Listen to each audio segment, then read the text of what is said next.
Hello' everyone, welcome to my new blog. আজি গৈ আছোঁ আমাৰ ওচৰৰে গাঁও এখনৰ বা এজনীৰ বিয়াৰ মেকআপ কৰিবলৈ।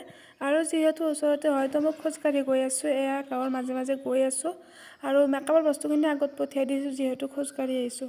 আৰু এয়া বিয়া ঘৰ পালোঁ আহি, আৰু আহিয়ে মোক দিলে চাহ খাবলৈ। চাহ খালোঁ, কিন্তু কইনাহে মোৰ ওচৰত নাই। কিবা নিয়ম আছিলে, নিয়মৰ কাৰণে মই বহুত টাইম ৰখিব লগা হ'ল, বৰিং হৈ। অলৰেডি বহুত দেৰিকৈ আহিছোঁ ঘৰৰ পৰা, তথাপিও আৰু 1 ঘণ্টাত বেছি ৰখিব লাগিলে গাইজ।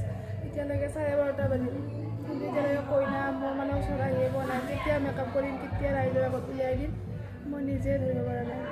নাজানো আৰু আজি কি হয়। ফাইনেলি কইনা সৌজনী দৌৰি দৌৰি আহিলে। অলৰেডি বহুত বেছি দেৰি হৈছে, প্ৰায় 1 বাজিব হ'ল। আৰু আমাৰ কইনা হৈছে আজি এয়া ৰিংকু বা, আৰু এতিয়া মই মেকআপ ষ্টাৰ্ট কৰিম। আৰু এয়া হৈছে কইনাৰ ফাইনেল লুক। আৰু মেকআপটো কেনেকুৱা হৈছে কইনাৰ মুখেৰে শুনক। বহুত ভাল লাগিছে, ধুনীয়া লাগিছে নিজকে।